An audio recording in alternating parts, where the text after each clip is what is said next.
Family અત્યારે હજી કેટલા ખબર 5 વાગવા આવ્યા હજી હું પતંગ જ તમારા ઘરે જે પક્ષી આવે ને એટલે તો લગભગ ગામમાં સબૂત રહે ને કાઢવીને અને બધા સતરાવન ભાવે ખાને કેમ છો મિત્રો? મજામાં જશો. સ્વાગત છે તમારા બધાનું મારા આજના વ્લોગમાં. તો અત્યારે વાગી ગયા છે 12 ને આજ છે ટાઢી ખીર.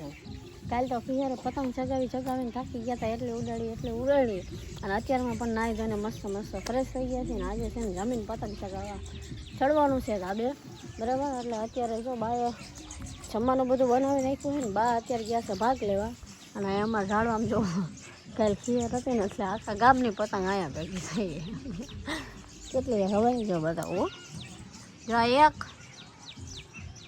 પછી બીજી જો એક બીજી અહીંયા છે અને ત્રીજી એક આની પાછળ છે નીચે પડી ગઈ જોરે અને ઓલા ગુંદામાં 4-5 છે એટલે લગભગ તો આ 10-12 પતંગ તો આટલામાં જ હલવાઈ ગઈ કાંઈ ઝાડવામાં. અને કાલે પતંગ ઉડતી હતી ને કાલે પતંગ ચગાવવાની મજા આવી. મેં કાલના દિવસમાં કેટલી ખબર 20 પતંગ મેં કાપી છે સાંજ લગીમાં 20 કેમ કે કાલે ઉડતી હતી જેટલી બધી જો અત્યારમાં જો જાય જો ગઈ એક કપાસ જો જાય તળાવમાં આવો સીધી ગઈ જો પાણીમાં જો પડી પાણીમાં પડી ગઈ પતંગ કપાઈને પાણી જાય હવે આખું ચિલ્લર પાલટી ગયો. હવે આ ટાઢી ખીર હશે ને એટલે હવે આજે આખો દી ચગાવશે પતંગ. ટાઢી ખીર ત્યારે તો ચગાવતા જ હોય ને તો હવે 12-12:30 થઈ ગયા છે એટલે આવું ફટાફટ જમીને પછી આપણે સીધું જવાનું છે તો આપણે પતંગ ચગાવવા. અને આજે ત્યાં સાંજે 5 વાગે ઉતરવાનું છે 2 દિવસ ચગાવવાની હોય પછી રોજ ચગાવવાનું નથી એટલે 5 વાગે ધાબેથી ઉતરવા. તો જો બા ભાગ લેવા ગયા હતા ભાત આરે કાંઈક પડીકા જો એટલે જો બા કેટલો બધો લાવ્યા વાટકા 6 વાટકા લાવી ને 5-6 વાટકા લઈ આવ્યા ભાત ઓલા હું ભાત આરે ખાવા ભાગ હવે જમવાનું છે જમી લઈએ. તો હાલો ફેમિલી હવે આવી ગયા છે જમવા. ગરમા ગરમ ભાત બાએ બનાવી નાખ્યા છે અને સાથે લાડવા ને બાડવા તો હજી ખાવાનું છે ને આજ ટાઢી ખીર ફટાફટ જમીન પછી હવે પતંગ ચગાવવા જાવી ચાલો ફટાફટ જમીન ધાબે ચડી જવાનું એટલે હવે ઘાણી ગરમ ભાત ને એવું બધું છે ને જમી લેવી. ઓલા વાટકા આપી દો જો બા વાટકા એટલા બધા લઈ ખાવાના છે ભાત આરે મસ્ત ભાત વઘારેલા ભાત બહુ સરસ છે. હવે મેગી મસાલો નાખ્યો તો ને એ સરસ આ છે ખાલી ભાત બનાવવા કેમ કે સવારમાં નાસ્તો કર્યો હતો રોટલી ખાધું છે અને ખીચડી વગાડી હતી એટલે અત્યારે ભૂખ જેવું નહોતું એટલે બહાર છે ખાલી ભાત રોટલી નાખી અને બાય હવે વાટકા તોડવાનું કરીને છે શરૂ હાની ગોતે છે બાની હાની બહુ આવું અહીંયા કાઢવીને અને બધા સતરાવન ભાવે ખાને હાની હજી આ ખીરનું કાંઈ આપણે ખાધું જ નથી કોઈ ખાતા જ નથી લ્યો આ કે નથી ભાવતું. નાસ્તો તો છે ને ફેમિલી કેટલોય બધો લઈ આવ્યા કોઈ ખાય કઢીથી નતા લાવ્યા એને ભાવતું નથી લ્યો. તો હવે આમાં મારે બાએ મેગી મસાલો નાખ્યો હોય ને મારે હજી ઉપર પાછો નાખવો. હવે આમ બધા જમી લેવી અને ઉત્તરાયણની વસ્તુ કેમ નથી ખાધી તમને કહું કેમ કે આમ પતંગ ચગાવવામાં ટાઈમ જ ન મળે તો જમી લેવી. જો અમે જમી લીધો ને પછી આમાં ચોખા કેટલા નાખ્યા હતા ખબર? એક થાળી ભરીને નાખ્યા હતા કેટલા વાગે 9 વાગે અને અત્યારે છે ને આમ જોવો ને તો કાંઈ નથી જો એટલું ચકલું આમાં રહે. પછી ઓલા આઈથી નામ પોપટ કબૂતર પછી ઉયા પાર વગરનું જો ખાલી આમાં મમ્મીની સમાધિ રહે ને બરાબર જો આ ઝાડવા રહ્યા અહીંથી શરૂ થાય ને એટલે અહીંયા સુધી આમાં જો બધું આમાં ને આમાં જ આખો દી બેઠું હોય અને આમાં જ બોલતું હોય. જો આ તવા પાણી ભર્યું અને એની ઉપર જો આ ઓલા લાકડા બધા રહ્યા ને આમાં જ અંદર રહે બધાય પક્ષીઓ. અને આ રોજ એટલે રોજ આવ્યા જ રહે રાતે ને દિવસે રાતે રહે જોઈએ આમાં જ ઊભો છે આ ઝાડવામાં તો નહોતા આવતા પણ હવે તો પોપટ સારા આવે એટલા બધા પક્ષી વ્યવહાર થઈ ગયા.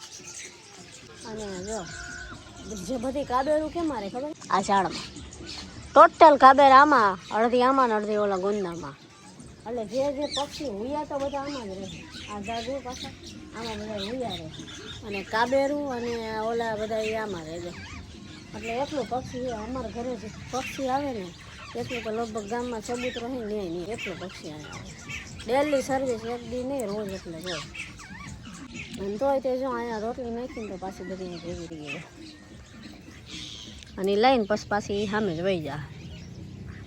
એ હજી હવે તો કેમ કે ધરાઈ ગઈ છે હવાની ખાઈ આવી જો બધું આખો કેમ કે અમે કાંઈક ને કાંઈક નાખતા જોઈએ એટલે થાય ને એવા થઈ ગયું. આવું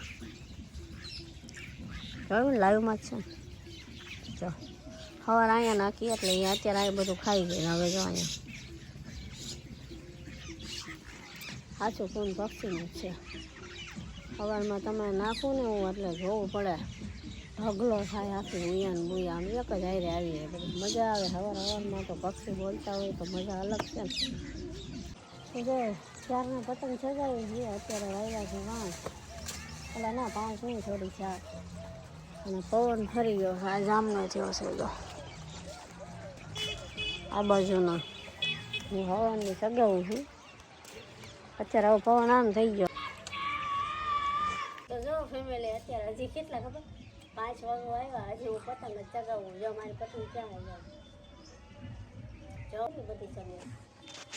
પતંગ ચગાવવાની તો મજા જ આવે. ઓ ભાઈ હવાના ચગાવી હો, અને નીચે જ ના સંતરા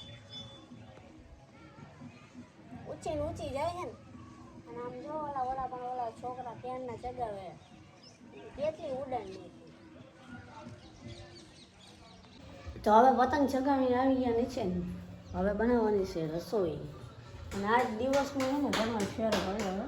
નકર તો 6 વાગે ને તો અંધારું થઈ જાય. કાબા ખેર ગયા એટલે દિવસ લાંબો થયો ને, આખા થઈ જાય રાત દિવસ. તો આજ હજી 6 વાગે ને તો અંજવાળું છે. નકર શિયાળામાં તો અત્યારે અંધારું થઈ જાય. દિવસ થઈ ગયો હવે દીરા ખરખા. હા આખી હતી તો બા કે હું એને રોટલા કરી નાખું કે તમે ગાંઠિયાનું શાક કરી નાખજો. એટલે બા ઓલા હું શિયાળામાં 6 વાગે રાખતા હતા ને ટેવ પડી ગઈ. અને હવે ઉનાળો આવશે ને બા, એટલે ઉનાળામાં 6 વાગશે ને તોય ગરમી થાય છે. અને આમ 6 વાગશે એટલે આમ બધું આમ પેલા આમ આખા દીની ગરમી હોય ને પછી ઠરે એટલે કઈ મજા આવે. પછી આ મકાન તપી જાય ને એટલે ગરમી થાય. એટલે હજી અત્યારે 6 જ વાગ્યા છે. અને જો હજી તમે જોવો છો ને બહાર કેટલો દી છે. અને શિયાળો હવે તમે તો પૂરો થવા એવો કહો ને થોડા સમય રહ્યો. અને હવે કઈ એટલી બધી ટાઈટ નહીં પડે. એટલે બાએ જો અહીંયા રોટલા કરી નાખ્યા છે. ગરમા ગરમ બાજરીના રોટલા. અને પછી શાક કરવાનું છે ગાંઠિયાનું. આજ તો એવું ખાવાનું છે કા. એ સરસ લાગે ગાંઠિયાનું શાક. ટાઈટ ના પછી ખુઈ જવાય રોટી ખાઈને. અને પથારી પડ્યા રામ રામ રામ રામ એવું ભજન કર્યા. ના છોલે તાપવાનું નહીં. હા પાછું ભઠ્ઠો કરવાનો ને. હા એ તો નિત્ય કામ આપણે કરવું જ પડે ભઠ્ઠાનું. અત્યારે આમ ઓલા હું તાપવાનું ટેવ હોય એટલે બહાર મજા આવે એમ બધાને બેસવાની. બેસી બધા પછી પસાર હોઈ જાય પસાર. પણ તો શિયાળાની રાત કેવી લાંબી હોય. રાત તો લાંબી છે. રાતે નથી જાતી. કોઈ વાતે હવા તો ન પડે. આમ તો એટલી ઋતુ આરામ નથી.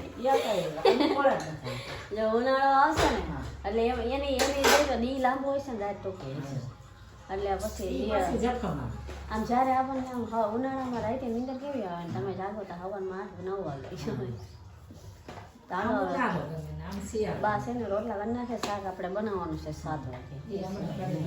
બરાબર તો એ બનાવીને ફ્રી થઈ ગયા. અને હવે છે ને આવી ગયા છે ચૂલે જો બને બા તાપવા. તાપશું પછી વાળું કરશું. હા રસોઈ જો કેવડો મોટો ભડકો થાય છે ને. તાપ્યું ને. હા થોડી વાર તો ચૂલે તાપવું પડે. સવારે તાપી સાંજે તાપી એવું. હવે છે ને બધાએ થોડી વાર ચૂલે તાપી લેવી. અને આ વિડીયોને આપણે અહીંયા એન્ડ કરવાનો છે. વિડીયો ગમે તો લાઈક શેર ચેનલને સબસ્ક્રાઈબ કરી દેજો. ફરી મળીએ કાલે નવા બ્લોગ સાથે. બરાબર ને બા. ભાઈ ચેનલને લાઈક શેર સબસ્ક્રાઈબ કરજો. ઉલટા ના કીટા કરવી પડે. નહીં કરો ને